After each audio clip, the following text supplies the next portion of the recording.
नमस्कार दोस्तों, आपका स्वागत करता हूं इस YouTube channel SK coaching centre पर। दोस्तों, आज हम लोग रीजनिंग के पार्ट नंबर 21 को देखने वाले हैं और इस वाले पार्ट के अंदर हम लोग रीजनिंग के अलग अलग प्रकार के 10 इम्पोर्टेंट प्रश्न को देखेंगे। और दोस्तों, ये सभी प्रश्न को हम लोग शॉर्ट ट्रिक के साथ सॉल्व करेंगे, तो वीडियो में आप लोग हमारे साथ अंत तक जरूर बने रहिएगा और इस वाले वीडियो को ज़्यादा से ज़्यादा अपने दोस्तों के पास शेयर कीजिएगा ताकि और बच्चे तक पहुंच सके। चलिए हम लोग एक नंबर क्वेश्चन की ओर चलते हैं।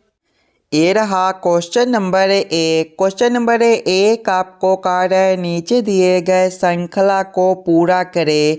ये जो प्रश्न है श्रृंखला सीरीज से रिलेटेड प्रश्न है। एक श्रृंखला सीरीज दिया गया है और यहाँ पर एक क्वेश्चन मार्क है। इस वाले क्वेश्चन मार्क पर कौन सा संख्या भरा जाएगा, ये हम लोगों से पूछ रहा है। अगर आप लोग ध्यान से देखिएगा श्रृंखला सीरीज को, तो पहले जो है आपका 12 दिया गया है। दोस्तों, 12 के आगे देखिए आपका 18 दिया गया है। 18 के आगे जो है 27 दिया गया है। 27 के आगे आपका जो है 40.5 दिया गया है और इसके आगे आपका क्वेश्चन मार्क है। अगर आप लोग ध्यान से देखिएगा तो यहाँ पर पहला संख्या 12 है। अगर हम लोग सबसे पहले 12 में 2 से भाग कर देते तो हमारा कितना बनेगा, 6 बनेगा और 12 प्लस 6 करने पर जो है आपका 18 बनता है।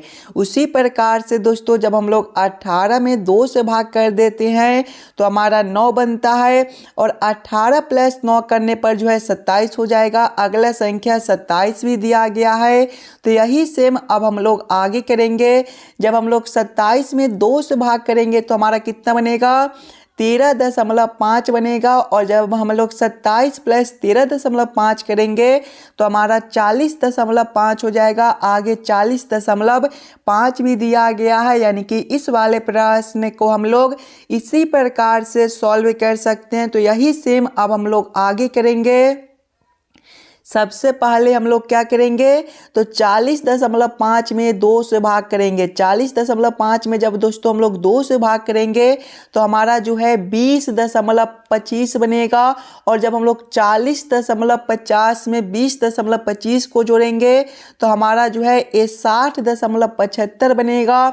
60.75 ऑप्शन नंबर सी में दिया गया है, जो कि हमारा सही उत्तर बनता है। इस वाले क्वेश्चन मार्क पर जो है आपका 60.75 भरा जाएगा। क्लियर है। अगर आपको किसी भी प्रश्न में कहीं पर भी कोई दिक्कत हो तो हमें ज़रूर कमेंट करके बतलाइएगा। उस वाले प्रश्न को हम लोग फिर से अगले वाले पार्ट में देख लेंगे। और आप लोग इस वाले YouTube चैनल पर नए हो तो चैनल को सब्सक्राइब और वीडियो को लाइक ज़रूर कर दीजिएगा और वीडियो में आप लोग हमारे साथ अंत तक जरूर बने रहिएगा। चलिए अगले प्रश्न की ओर हम लोग चलेंगे, क्वेश्चन नंबर 2 की ओर। ये रहा क्वेश्चन नंबर 2। क्वेश्चन नंबर 2 आपको कार्य नीचे दिए गए अक्षर श्रृंखला को पूरा करें। इस बार आपको अक्षर श्रृंखला से रिलेटेड प्रश्न दिया गया है। यहाँ पर एक अक्षर श्रृंखला दिया गया है और यहाँ पर एक क्वेश्चन मार्क है। इस वाले क्वेश्चन मार्क पर कौन सा अक्षर भरा जाएगा, ये हम लोगों से पूछ रहा है। अगर आप लोग ध्यान से देखिएगा अक्षर श्रृंखला को, तो सबसे पहले जो है आपका BDG दिया गया है। BDG के अगर आप लोग आगे देखिएगा तो आगे जो है आपका HJM दिया गया है। HJM के आगे देखिएगा तो आपका NPS दिया गया है। NPS के आगे जो है आपका क्वेश्चन मार्क है। एकदम आसान सा प्रश्न है। अगर आप लोग ध्यान से देखिएगा सिंगल अक्षर को, तो आपका B से दोस्तों H है। यहाँ पर जो है आपका प्लस 6 कर दिया गया है। D से आपका जो है यहाँ पर देखिए J है, यहाँ पर भी आपका प्लस 6 है। G से आपका M है, यहाँ पर भी आपका प्लस 6 है। उसी प्रकार से आगे देखिएगा तो H से आपका N है, यहाँ पर भी आपका जो है +6 कर दिया गया है। J से आपका P है +6 है दोस्तों। M से आपका S है +6 है, यानी कि सभी अक्षर में +6 कर दिया गया है। तो वही सेम अब हम लोग आगे करेंगे। पहला अक्षर N है, तो N +6 करने पर कौन सा अक्षर बनेगा दोस्तों? N जो है ABCD के क्रम में 14वें नंबर पर होता है और 14 + 6 करने पर 20 बनेगा और 20वें नंबर पर आपका T होता है। दूसरा अक्षर P है, P का जो नंबर है 16वां होता है, 16 + 6 करने पर 22 बनेगा और 22वें नंबर पर जो है आपका V होता है।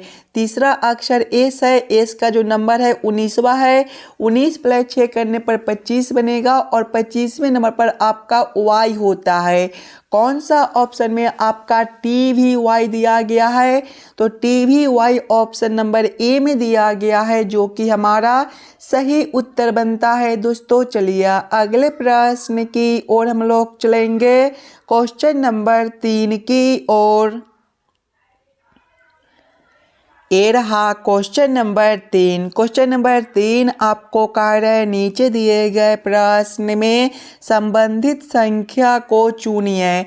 इस बार आपको संबंधित संख्या चुनने के लिए बोला जा रहा है। जिस प्रकार से 101 का संबंध 10,201 के साथ है, उसी प्रकार से हम लोगों से पूछा जा रहा है 107 का संबंध कौन सा संख्या के साथ होगा, जो इस वाले क्वेश्चन मार्क पर भरे जाएंगे। ये भी प्रश्न एकदम आसान सा प्रश्न है, तो पहले आप लोग अपना दिमाग लगाकर इस वाले प्रश्न को जरूर खुद से सॉल्व करने की कोशिश कीजिएगा।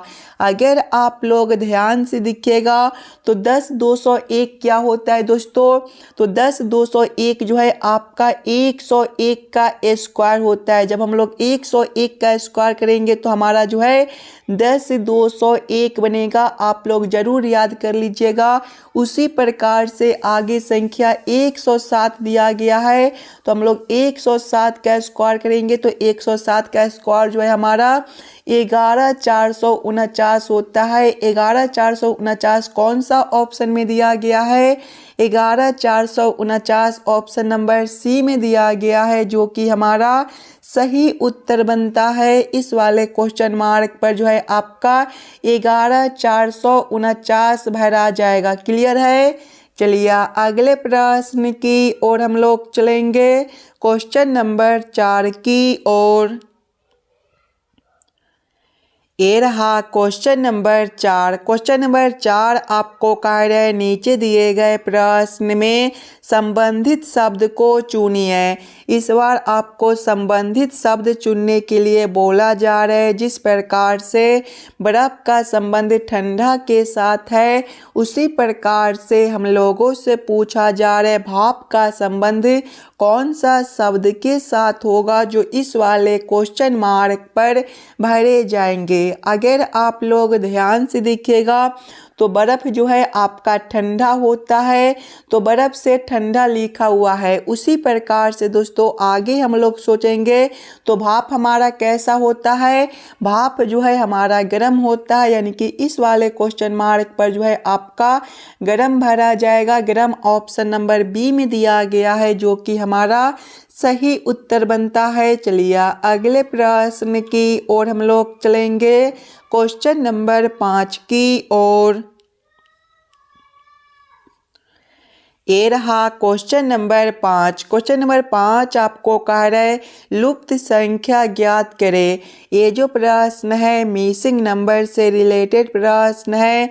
यहाँ पर एक क्वेश्चन मार्क दिया गया है। इस वाले क्वेश्चन मार्क पर कौन सा संख्या भरा जाएगा, ये हम लोगों से पूछ रहा है। एकदम आसान सा प्रश्न है, तो पहले आप लोग वीडियो को रोककर खुद से ज़रूर सॉल्व करने की कोशिश कीजिएगा। और दोस्तों आप लोग ज़रूर कमेंट करके बतलाइएगा कितने प्रश्न को आप लोग खुद से सॉल्व किए हो। अगर आप लोग ध्यान से देखिएगा इस वाले प्रश्न को, तो नीचे की ओर से देखिए बड़ा बड़ा संख्या दिया गया है। यानी कि ऐसे प्रश्न को पहले हम लोग इस वाले लाइन से सॉल्व करने की कोशिश करेंगे। पहले हम लोग ये समझने की कोशिश करेंगे 2, 5 और 7 से हमारा 39 किस प्रकार से लिखा हुआ है। आप लोग अपना दिमाग लगाकर ज़रूर पहले खुद से सॉल्व करने की कोशिश कीजिएगा। अगर दोस्तों सबसे पहले हम लोग दूसरा संख्या को देखते हैं तो दूसरा संख्या हमारा 5 है। अगर हम लोग पहले 5 का स्क्वायर करते हैं तो 5 का स्क्वायर कितना बनता है दोस्तों? 25 बनता है। प्लस करेंगे 25 प्लस करेंगे पहला संख्या गुना तीसरा संख्या। पहला संख्या 2 है और तीसरा संख्या 7 है। 2 गुना 7 14 बनेगा। 25 प्लस 14 करने पर जो है हमारा 39 बनता है। नीचे देखिए 39 दिया गया है। यही सेम आगे करेंगे। दूसरा संख्या 3 है तो पहले हम लोग 3 का स्क्वायर करेंगे। देखिए 3 का स्क्वायर कितना होता है दोस्तों? तो 3 का जो स्क्वायर होता है वो आपका 9 होता है। 9 प्लस करेंगे पहला संख्या गुना तीसरा संख्या। पहला संख्या 4 है, तीसरा संख्या 2 है। 4 गुना 2 करने पर 8 हो जाएगा। 9 प्लस 8 करने पर आपका 17 बनता है। नीचे जो है आपका 17 भी दिया गया है, यानी कि इस वाले प्रश्न को हम लोग इसी प्रकार से सॉल्व कर सकते हैं। तो यही सेम अब हम लोग आगे करेंगे। आगे देखिएगा तो दूसरा संख्या 5 है। पहले 5 का स्क्वायर करेंगे। 5 का स्क्वायर कितना होता है दोस्तों? तो 25 होता है। 25 प्लस करेंगे अब हम लोग पहला संख्या गुना तीसरा संख्या। पहला संख्या 1 है, तीसरा संख्या 6 है। 1 गुना 6 जो है आपका 6 बनेगा। 25 प्लस 6 करने पर 31 हो जाएगा। 31 ऑप्शन नंबर बी में दिया गया है, जो कि हमारा सही उत्तर बनता है। इस वाले क्वेश्चन मार्क पर आपका 31 भरा जाएगा। क्लियर है? चलिए अगले प्रश्न की ओर हम लोग चलेंगे, क्वेश्चन नंबर 6 की ओर। ये रहा क्वेश्चन नंबर 6। क्वेश्चन नंबर 6 आपको कहा है यदि a बराबर 1, e बराबर 5 हो तो हेयर बराबर क्वेश्चन मार्क। ये जो प्रश्न है कोडिंग डिकोडिंग से रिलेटेड प्रश्न है और एकदम आसान सा प्रश्न है। सबसे पहले हम लोगों को क्या करना है, तो a से 1 लाना है, e से 5 लाना है और उसी प्रकार से हम लोग सोचेंगे हेयर से हमारा क्या कोड बनेगा जो इस वाले क्वेश्चन मार्क पर भरे जाएंगे। अगर आप लोग ध्यान से देखिएगा तो पहले ए से हमें 1 लाना है। अगर दोस्तों आप लोग ए को ABCD के क्रमानुसार देखिएगा तो ए जो है ABCD के क्रम में पहले नंबर पर होता है, यानी कि ए से 1 यहाँ पर कुछ इस प्रकार से लिखा हुआ है। आगे हमें ई से 5 लाना है। देखिए ई भी आपका जो है ABCD के क्रम में 5वें नंबर पर होता है, यानी कि ई से 5 भी यहाँ पर कुछ इसी प्रकार से लिखा हुआ है। अब यही सेम अब हम लोग आगे करेंगे। आगे आपका हेयर है। हेयर जो है आपका HEAR से मिलकर बनता है। इसके भी सभी अक्षर को हम लोग ABCD के क्रमानुसार लिखेंगे। तो H जो है ABCD के क्रम में 8वें नंबर पर होता है, E आपका 5वें नंबर पर होता है, A आपका पहले पर और R आपका 18वें पर। सभी संख्या को आपस में जोड़िएगा तो 8 + 5 13 हो जाएगा। 13 + 1 करने पर 14 और 14 + 18 करने पर जो है आपका 32 बनेगा। 32 ऑप्शन नंबर बी में दिया गया है, जो कि हमारा सही उत्तर बनता है। इस वाले क्वेश्चन मार्क पर जो है आपका 32 भरा जाएगा। क्लियर है? चलिए अगले प्रश्न की ओर हम लोग चलेंगे, क्वेश्चन नंबर 7 की ओर। ये रहा क्वेश्चन नंबर 7। क्वेश्चन नंबर 7 आपको कहा रहा है यदि ए बी का भाई हो, सी ए की मौसी हो, डी सी का पिता हो, बी डी की नातिन हो तो बी का एफ से क्या रिश्ता होगा जो ए का पुत्र है। दोस्तों ये जो प्रश्न है ये आपका ब्लड रिलेशन से रिलेटेड प्रश्न है और इस प्रकार के प्रश्न भी आपको सभी एग्जाम में बार बार पूछे जाते हैं। तो पहले आप लोग वीडियो को रोककर खुद से ज़रूर सॉल्व करने की कोशिश कीजिएगा। देखिए प्रश्न पहले आपको कह रहा है ए बी का भाई हो। दोस्तों भाई जो होता है एक ही पीढ़ी का होता है, यानी कि ए के सामने हम लोग किसको रखेंगे, तो बी को रखेंगे। क्या रिश्ता है, भाई का है, तो आप लोग यहाँ पर भाई भी लिख लीजिएगा ताकि प्रश्न को सॉल्व करने और समझने में आपको जो है कोई दिक्कत ना हो। आगे प्रश्न को पढ़िएगा। आगे प्रश्न आपको कह रहा है सी ए की मौसी है। सी कौन है? तो ए की मौसी है। दोस्तों मौसी जो होती है एक पीढ़ी ऊपर का होती है, यानी कि ए से ऊपर हम लोग किसको रखेंगे? तो सी को रखेंगे। क्या रिश्ता है? मौसी का है। तो आप लोग यहाँ पर जो है मौसी भी लिख लीजिएगा, ताकि प्रश्न को सॉल्व करने और समझने में आपको जो है कोई दिक्कत ना हो। आगे प्रश्न को पढ़िएगा। आगे प्रश्न आपको कह रहा है डी सी का पिता है। डी कौन है? तो सी का पिता है। दोस्तों पिता जो होता है एक पीढ़ी ऊपर का होता है, यानी कि सी से ऊपर हम लोग किसको रखेंगे? तो डी को रखेंगे। क्या रिश्ता है? पिता का है। तो आप लोग यहाँ पर पिता भी लिख लीजिएगा। आगे प्रश्न को पढ़िएगा। आगे प्रश्न आपको कह रहा है बी डी की नातिन हो। बी कौन है? तो डी की नातिन है। देखिए ये दोनों का रिश्ता क्या है? तो नातिन का रिश्ता है। तो आप लोग यहाँ पर जो है नातिन भी लिख लीजिएगा, ताकि प्रश्न को सॉल्व करने और समझने में दोस्तों आपको जो है कोई दिक्कत ना हो। आगे प्रश्न को पढ़िएगा।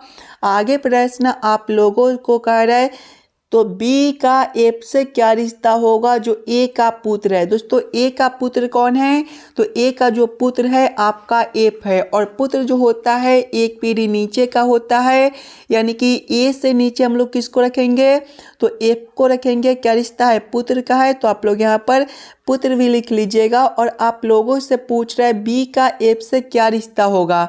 देखिए ये दोनों का रिश्ता हम लोगों से पूछ रहे हैं। अगर आप लोग ध्यान से देखिएगा तो ए और बी जो है आपके भाई है, और ए का पुत्र कौन है? एफ है, और एफ और बी का रिश्ता हम लोगों से पूछ रहे हैं। अगर आप लोग यहाँ पर देखिएगा तो डी का जो है बी नातिन है, यानी कि बी जो है आपका स्त्रीलिंग है।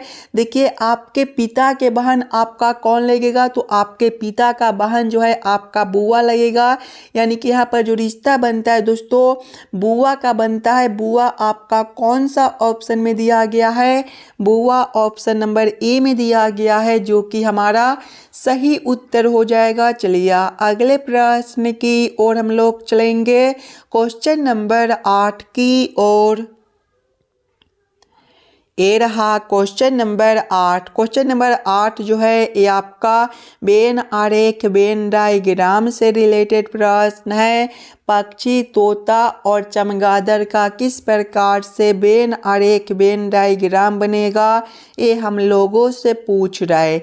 अगर आप लोग ध्यान से देखिएगा ये सभी शब्दों को दोस्तों, तो तोता और चमगादड़ भी आपके पक्षी होते हैं, यानी कि पक्षी के अंदर जो है हम लोग तोता और चमगादड़ दोनों को रखेंगे। तो सबसे पहले हम लोग पक्षी के लिए एक आरेख बना लेंगे, और पक्षी के अंदर आपका तोता और चमगादड़ दोनों हो जाएगा। लेकिन तोता आपका अलग पक्षी होता है और चमगादड़ अलग, यानी कि दोनों आपके पक्षी के अंदर तो आएंगे लेकिन अलग अलग हो जाएंगे। इस प्रकार का वेन आरेख Venn diagram option number D में दिया गया है, जो कि हमारा सही उत्तर बनता है। चलिए अगले प्रश्न की ओर हम लोग चलेंगे, क्वेश्चन नंबर 9 की ओर। ये रहा क्वेश्चन नंबर 9। ये जो प्रश्न है ये आपका कथन और निष्कर्ष से रिलेटेड प्रश्न है, और दोस्तों इस प्रकार के प्रश्न भी आपको सभी एग्जाम में बार बार पूछे जाते हैं। तो पहले आप लोग खुद से ज़रूर सॉल्व करने की कोशिश कीजिएगा। जब भी आपको इस प्रकार के प्रश्न देखने को मिले तो सबसे पहले आप लोग सभी कथन को ध्यान से पढ़िएगा और समझने की कोशिश कीजिएगा, और वो सभी कथन को आप लोग वेन आरेख वेन डायग्राम पर सेट कर लीजिएगा, ताकि प्रश्न को सॉल्व करने और समझने में आपको आसानी हो। देखिए कथन एक आपको कह रहा है सभी कप प्लेट है। सभी कप क्या है? प्लेट है। इसका वेन आरेख वेन डायग्राम किस प्रकार से बनेगा? तो प्लेट के अंदर जो है आपका कप हो जाएगा, यानी कि ये जो आरेख है दोस्तों ये आपका कप के लिए हो जाएगा, और कप के अंदर जो है देखिए प्लेट के अंदर जो है आपका कप हो जाएगा, यानी कि ये जो आरेख है ये आपका प्लेट के लिए हो जाएगा। तो आप लोग यहाँ पर जो है प्लेट भी लिख लीजिएगा, ताकि प्रश्न को सॉल्व करने और समझने में आपको जो है कोई दिक्कत ना हो। आगे कथन को पढ़िएगा। कथन 2 आपको कह रहा है कोई प्लेट दुकान नहीं है, यानी कि दुकान जो है इसका आरेख अलग बनेगा। ये जो आरेख है आपका दुकान के लिए हो जाएगा, तो आप लोग यहाँ पर दुकान भी लिख दीजिएगा। अब आप लोग इस वाले वेन आरेख वेन डायग्राम के आधार पर निष्कर्ष को सही या फिर गलत कीजिएगा। देखिए निष्कर्ष 1 आपको कह रहा है कोई कप दुकान नहीं है। देखिए कप के लिए आरेख जो है आपका यहाँ पर दिया गया है, दुकान के लिए आरेख यहाँ पर है। ये दोनों आरेख अलग अलग दिया गया है, यानी कि कोई कप दुकान नहीं हो सकता है। ये निष्कर्ष आपका सही बनता है। निष्कर्ष 2 को देखिएगा, कोई दुकान प्लेट नहीं है। देखिए दुकान के लिए आरेख यहाँ पर है, प्लेट के लिए आरेख यहाँ पर है। ये दोनों आरेख भी आपका अलग अलग दिया गया है, यानी कि कोई दुकान भी प्लेट नहीं हो सकता है। ये भी निष्कर्ष आपका सही बनता है।